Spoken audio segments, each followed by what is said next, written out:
معزز سامعین کرام، اسی طرح آج ہمارے مابین صوبہ گجرات کی مایہ ناز دینی علمی درسگاہ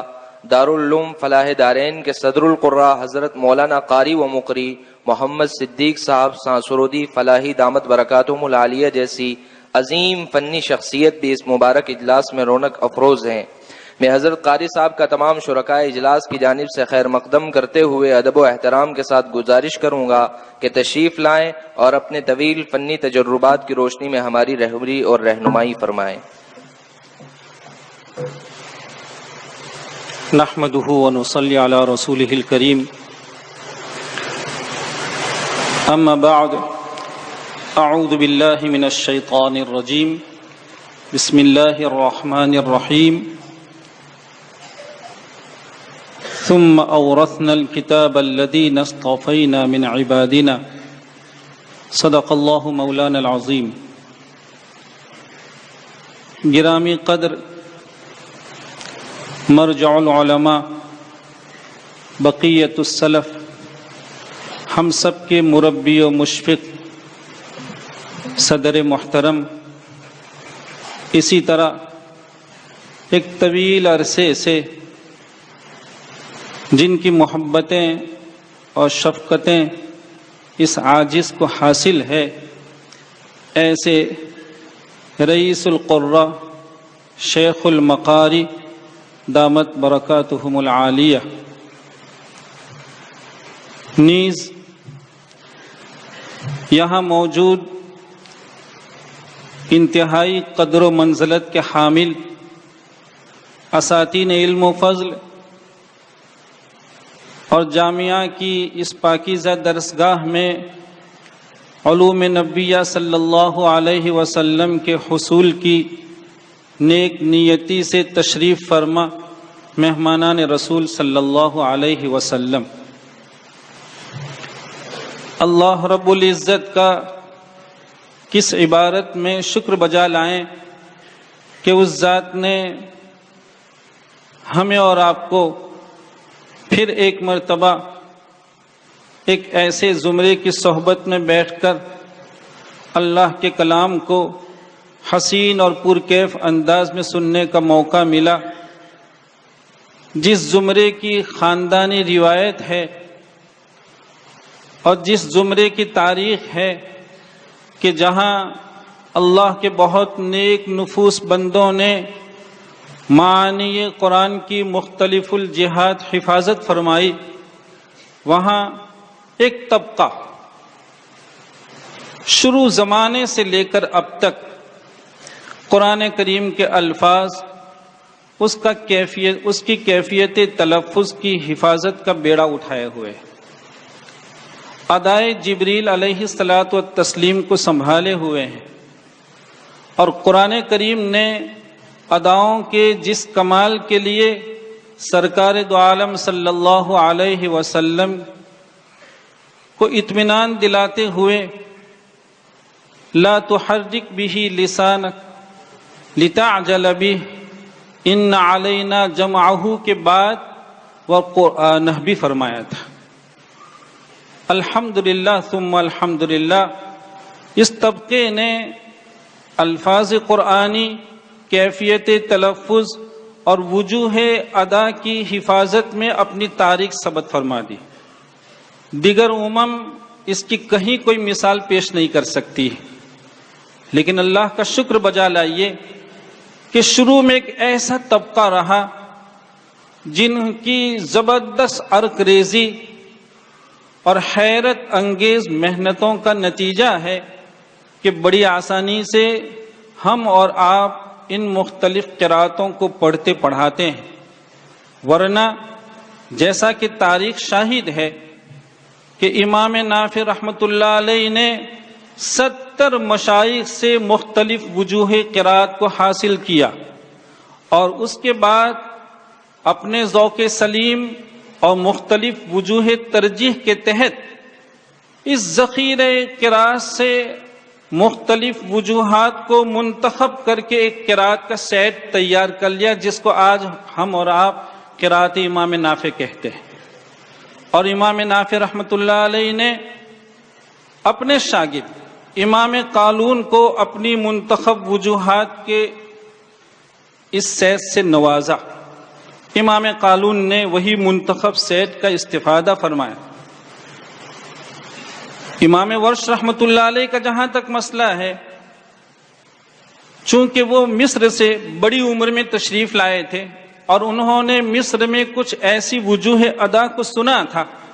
جس سے متعلق ان کو علم ہوا تھا کہ یہ وجوہ ادا امام نافع کے یہاں مل رہی ہیں، تو انہوں نے مدینہ المنورہ کا سفر کیا اور امام نافع رحمۃ اللہ علیہ سے اپنی مطلوبہ وجوہ ادا کی کے استفادے کے لیے آپ نے درخواست فرمائی۔ امام نافع رحمۃ اللہ علیہ نے اپنے منتخب سیٹ سے ہٹ کر امام ورش رحمۃ اللہ علیہ کی درخواست کے مطابق ان کو ایک قرات پڑھائی۔ یہی وجہ ہے کہ امام قالون اور امام ورش رحمۃ اللہ علیہ کی روایتوں کے مابین 3000 سے زیادہ اختلاف قرات ہے۔ یہ ہمارے اکابر تھے جنہوں نے ایک نہیں، 10 نہیں، 70 اور کتنے مشائخ سے ان قراتوں کو حاصل کر کے ہمارے آپ کے سامنے اس کا سینڈ پیش کیا ہے۔ اس کے بعد اللہ رب العزت نے اسی فن کی تنقیح کے لیے اور اس کی تقویت کے لیے دنیا میں ایسی شخصیات کو بھیجا جنہوں نے حیرت انگیز انداز کی محنتیں کر کے، تھکا دینے والی محنتیں کر کے بہت عمدہ انداز میں قرات کے گلدستے کو مختلف تحریرات کے ذریعے پیش فرمایا۔ امام ابو عمر عثمان الدانی اس فن کی تاریخی شخصیت ہے۔ ہم اور آپ جانتے ہیں کہ انہوں نے مختلف فنون پر 120 کتابیں تصنیف فرمائی، لیکن ہمارے اور آپ کے علم میں ان کی 2 ہی کتابیں ہیں، زیادہ سے زیادہ 3۔ ہم یا تو ان کی تیسیر کو جانتے ہیں، جامع البیان کو جانتے ہیں، یا علامہ دانی رحمۃ اللہ علیہ کی مقنع کو جانتے ہیں۔ لیکن جہاں اس طرح کی کتابوں کے حوالے ہیں، اس طرح کی کتابوں کا تعارف ہے، وہاں ہم دیکھیں گے کہ علامہ دانی کی تیسیر کی اصل بعض لوگوں نے جامع البیان کو فرمایا، تو بعض لوگوں نے آپ کی دوسری ایک تصنیف جو جامع البیان سے بھی مبسوط تھی، اس کا نام تھا الاقتصاد فی القراءۃ، کہا اس کی اصل یہ ہے۔ علامہ دانی رحمۃ اللہ علیہ کی مقنع، تو بعض لوگوں نے لکھا ہے کہ مقنع 2 تھی، ایک مقنع کبیر اور ایک مقنع صغیر۔ مقنع صغیر صرف 40 صفحات پر مشتمل تھی، اور اس وقت ہمارے آپ کے سامنے جو مقنع ہے وہ مقنع کبیر ہے۔ لیکن اس سے بھی مبسوط ایک کتاب علم رسم میں علامہ دانی رحمۃ اللہ علیہ کی ہے، وہ التحبیر لمذاہب القراء فی الوقف علی رسم القرآن، اور اس میں آپ نے علم رسم کی بہت سی توجیحات فرمائی ہے۔ اللہ تعالیٰ ان اکابر کو ہماری طرف سے بہت جزائے خیر عطا فرمائے۔ اس کے بعد دنیا میں ایک ایسی بھاری بھرکم شخصیت اور ولایت کا اعلیٰ درجے رکھنے والے علامہ شاطبی رحمۃ اللہ علیہ تشریف لاتے ہیں، اور شاطبی رحمۃ اللہ علیہ نے شاطبیہ، قصیدہ رائیہ اور ایسی کتابیں لکھ کر فن میں خاص قسم کی دلچسپی بڑھ دی، اور قدرت نے علامہ شاطبی رحمۃ اللہ علیہ کے حصے میں وہ قبولیت نصیب فرمائی۔ دنیا جانتی ہے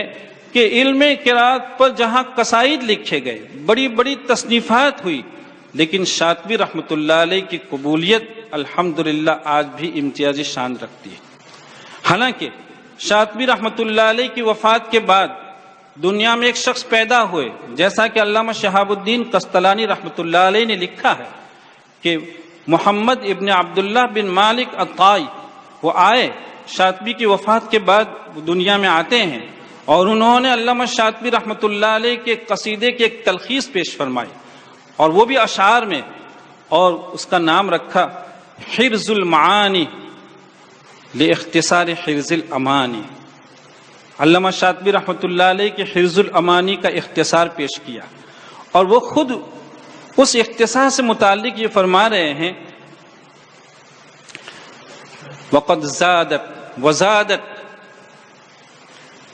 یہ ان کا قصیدہ افادیت کے اعتبار سے زادت علی حرز الامانی افادتن، زادت علی حرز الامانی افادتن، آدمی خود اپنے قصیدے سے متعلق فرما رہے ہیں کہ یہ علامہ شاطبی رحمۃ اللہ علیہ کے قصیدے سے بھی زیادہ افادیت کا حامل میرا قصیدہ ہے۔ اور پھر فرمانے لگے وقد نقصت فی الجرم ثلثا مکملا، جبکہ حجم کے اعتبار سے، اشعار کی تعداد کے اعتبار سے یہ شاطبی رحمۃ اللہ علیہ کے قصیدے سے صرف 1/3 حصے کا قصیدہ ہے، لیکن اتنے اختصار کے باوجود شاطبی رحمۃ اللہ علیہ کے قصیدے پر بھاری بھرکم ہے۔ دنیا جانتی ہے، علامہ شہاب الدین قسطلانی رحمۃ اللہ علیہ نے لکھا ہے، پہلے تو لکھا قصیدۃ بدیعۃ، لیکن اس کے بعد دنیا جانتی ہے کہ آج اس قصیدے کا نام تک کوئی نہیں جانتا ہے۔ ظاہر بات ہے دعویٰ اللہ رب العزت کو پسند نہیں آتا ہے، لیکن علامہ شاطبی رحمۃ اللہ علیہ کی عبدیت، ان کی عاجزی، کہ جہاں ایک موقع پر وہ اپنے قصیدے کے باب میں کچھ کہہ گئے، وہاں آپ نے فوراً فرمایا وَأَلْفَافُهَا زَادَتْ بِنَشْرِ فَوَائِدٍ فَلَفَّتْ حَيَاءً، مارے حیا کہ انہوں نے اس قصیدے میں اپنا چہرہ چھپا۔ اور ایک موقع پہ آپ فرما رہے ہیں وَنَادَيْتُ اللَّهُمَّ يَا خَيْرَ سَامِعٍ، کہ اے ذات تو ہماری حفاظت فرما، کہ کوئی ایسی بات ہم نہیں کہہ جائیں گے جو آپ کو ناپسند ہو۔ اور پھر ایک موقع پر فرمایا الیک یدی منک الایادی اجرنی فلا اجری بجور، کہا ہم اس قابل نہیں تھے کہ آپ کی بارگاہ میں بھیک کے ہاتھ پھیلاتے، لیکن اتنے سارے قصور کے باوجود آپ کی ذات عالی کے انعامات کا سلسلہ الحمدللہ جاری ہے، اس سے امید بنتی ہے، اس لیے ہم اپنے آپ کو آپ کی بارگاہ میں ہاتھ پھیلانے کے قابل۔ جہاں یہ عبدیت ہوتی ہے، اللہ رب العزت ایسے لوگوں کے حصے میں کیا قبولیت فرماتے ہیں کہ دنیا میں جب سے یہ قصیدہ لکھا گیا، حضرات محدثین، مفسرین، قراء، بڑے بڑے لوگوں نے اس قصیدے کی تشریح کو اپنے لیے شرف خیال کیا، سعادت سمجھا، اور کیسے کیسی شروحات اس دنیا میں علامہ شاطبی رحمۃ اللہ علیہ کی لکھی گئی۔ بلکہ جیسا کہ لکھا ہے، علامہ جزری رحمۃ اللہ علیہ فرماتے ہیں کہ میرے یہاں ایک شخص آیا، میرے پاس شاطبیہ کا اور رائیہ کا ایک نسخہ تھا، قلمی نسخہ تھا، کا ایک شخص آیا اور اس نے یہ پیشکش کی کہ آپ چاندی کے وزن کے برابر، آپ کے قصیدے کا جو وزن ہے اس کے وزن کے بقدر ہم آپ کو چاندی دے رہے ہیں، یہ نسخہ آپ ہمیں دے دیں۔ علامہ جزری رحمۃ اللہ علیہ نے فرمایا کہ چاندی کی کوئی قیمت نہیں ہے۔ اللہ تعالیٰ نے شاطبی رحمۃ اللہ علیہ کے بعد علامہ جزری رحمۃ اللہ علیہ جیسی شخصیت کو اس دنیا میں بھیجا، کیا تنقید فرمائی، ساری دنیا نے آپ کا لوہا تحقیق میں مانا، اور سب بیک زبان یہ کہہ گئے کہ علم قرات میں اس سے زیادہ تحقیق کسی کے لیے ممکن نہیں تھی، اور دنیا میں محقق کا سب سے پہلے اگر قرات کے فن میں لقب ملا ہے تو علامہ جزری رحمۃ اللہ علیہ کو ملا ہے۔ آپ نے ایک ایسا سلسلہ، اس کی خشت اول رکھی تھی تحریرات کا سلسلہ، یعنی جو حضرات سند کا سلسلہ، اسناد کیا ہوتی ہیں، سندیں کیا ہوا کرتی ہیں، روایتی پہلو کیا ہوا کرتا ہے، جو حضرات اس سے واقف ہیں وہ جانتے ہیں کہ قرات میں بعض وجوہات وہ ہوا کرتی ہیں کہ جن کو روایتی انداز میں پڑھنا لوگوں نے صحیح نہیں سمجھا ہے، ایک طبقہ، اور اس کی ابتدا علامہ جزری رحمۃ اللہ علیہ سے ہوئی۔ یوں کہیے آپ نے تحریرات کی اتنی بڑی عمارت کی خشت اول علامہ جزری رحمۃ اللہ علیہ نے رکھی، لیکن وہ ایک خشت اول رکھ دی تھی، ایک زمانہ ایسا گزر گیا 11ویں صدی میں، پھر اسی رکھی ہوئی بنیاد پر ایک اچھی تعمیر کھڑی کرنے کے لیے اللہ تعالیٰ نے شیخ شہادہ یمنی کو بھیجا، اور وہ تشریف لائے، اور انہوں نے تحریرات کے سارے مشمولات کے ساتھ اس پر تدوین کی ابتدا فرمائی۔ پھر ان کے صاحبزادہ شیخ عبد الرحمن یمنی، انہوں نے اس سلسلے کو اور آگے بڑھایا۔ پھر دنیا میں علی المنصوری تشریف لائے، اور انہوں نے تحریرات کے باب کی بہت اچھی تنقیح کے ساتھ پورے قرآن کریم کی وہ ساری وجوہات بیان فرمائی جن کو اصحاب سند غیر مقروء کے انداز میں جانتے ہیں، سمجھتے ہیں۔ شیخ محمد المتولی رحمۃ اللہ علیہ بھی تشریف لاتے ہیں، ان کا اولین اعتماد علی المنصوری پر رہا، اور وہ ایک مدت تک علی المنصوری کی تحریرات پر اعتماد کر کے اسی کے مطابق وجوہ مقروءہ اور غیر مقروءہ میں تمیز کرتے رہے، لیکن پھر اللہ کا ایک بندہ شیخ مصطفیٰ الازمیری آتے ہیں اور ان کی کتاب ان کے ہاتھ لگتی ہے شیخ محمد المتولی رحمۃ اللہ علیہ کی بدائع.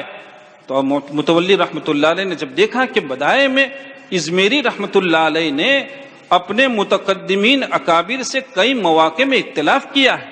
اور پھر ان کی تحقیقات کو جب دیکھا تو متولی رحمۃ اللہ علیہ کو ان کی تحقیقات پہ اطمینان ہوا، اور آپ نے علی المنصوری کے خطے کو چھوڑ کر مصطفیٰ الازمیری کے خطے کو اپنایا اور 900 اشعار پر مشتمل بدائع کو نظم فرمایا. دنیا میں متولی رحمۃ اللہ علیہ کے زمانے میں ان کے بعد بھی ایسے باہمت لوگ پیدا ہوئے اور آج بھی ہیں جو 900 اتنے مشکل اشعار کو حفظ کر رہے ہیں. ہم آپ عزیزوں کی خدمت میں یہ باتیں اس لیے عرض کر رہے ہیں کہ الحمدللہ فن کی بڑی تسہیل ہوئی ہے، اللہ کا شکر ادا کیجیے. اور اس کے ساتھ ساتھ اللہ رب العزت نے جس پاکیزہ اور بڑی ہی بافیض درسگاہ میں آپ کی حاضری کو مقدر فرمایا ہے، میرے عزیزو اللہ کے واسطے اس کی قدر پہچانے. جن اکابر کی صحبت آپ کو نصیب ہو رہی ہے، علوم و فنون کے وہ آفتاب و مہتاب ہے. ابھی کچھ روز پہلے عیادت کے لیے یہاں حاضری ہوئی تھی. حضرت قاری صاحب دامت برکاتہم العالیہ کی خدمت میں ہم مغرب بعد پہنچے اور اس تصور اور تخیل کے ساتھ پہنچے تھے کہ حضرت علیل ہیں اور آپریشن ہوا ہے اور درسگاہ تشریف نہیں لا رہے ہیں. ہم پہنچے، مشکل سے 2-4 منٹ بیماری کا ذکر ہوا اور فوراً کیا ذوق ہوتا ہے. یہ اکابر یہ ہمارے لیے یہ نمونہ ہے. ایسا سمجھیے کہ اگر اگلے ماہرین فن نے اپنی زندگیاں کھپا دی ہیں اور انہوں نے تھکا دینے والی محنتوں کے بعد بہت منقح انداز میں ہمارے آپ تک اس فن کو پہنچانے کی کوشش کی ہے، تو الحمدللہ اس سلسلے کی قریات بھی موجود ہے. الحمدللہ ہم نے دیکھا کہ 2-3 منٹ کے ذکر کے بعد فوراً ہی آپ نے ایک طویل مدت سے جو سند پر آپ الحمدللہ تحقیق فرما رہے ہیں اور اس کو تحریری شکل میں لا رہے ہیں، جس کی بڑی ضرورت ہے، لے کر بیٹھے اور سب بتلائے. اتنی خوشی ہوئی، کہیں دور سے بھی اور کسی ناحیے اینگل سے بھی یہ نہیں سمجھ میں آ رہا تھا کہ ہم کسی بہت سخت مریض کی عیادت کے لیے حاضر ہوئے. وہ بالکل مرض بھول چکے تھے. ہمیں اتنی خوشی ہوئی، ہم نے اس روز کے سفر کو اپنے لیے عبرت خیال کیا کہ یہ ہمارے اکابر ہیں. آج بھی الحمدللہ ایسے اکابر موجود ہیں. ہم آپ عزیزوں کو اپنی قسمت کا احساس دلانا چاہتے ہیں کہ آپ اپنی خوش قسمتی پر جتنا ناز کریں کم ہے. میں اپنی گفتگو کو ختم کرتے ہوئے آپ عزیزوں کے اس سنہرے خوبصورت مسابقے جو 10.5 گھنٹے کی طویل مجلس، مختلف مجالس میں مجموعی طور پر 10.5 گھنٹے اور اتنی بڑی تعداد کے مساہم جو اپنی حسین قراتوں کے گلدستے کو کتنا سجا کے لائے تھے، ان کا تلفظ کا کمال اور ان کے لہجوں کا حسن اور لہجوں کی ترتیب بہت مبارک ہو، بہت مبارک ہو. یہ نعمتیں آپ کو ہر جگہ نہیں ملا کرے گی. اللہ کا شکر ادا کیجئے اس مسابقے کی ہر طرح کی کامیابی پر. ہم آپ بھائیوں کی خدمت میں اور ہمارے ان بھائیوں کی خدمت میں دل کی تمام تر گہرائیوں سے، ارباب انتظام کی خدمت میں بھی دل کی تمام تر گہرائیوں سے مبارکباد پیش کرتے ہیں. اللہ تعالیٰ اس کو نظر بد سے محفوظ رکھے اور اس سلسلے کو تعداد میں حیات جاری رکھے. وآخر دعوانا ان الحمدللہ رب العالمین.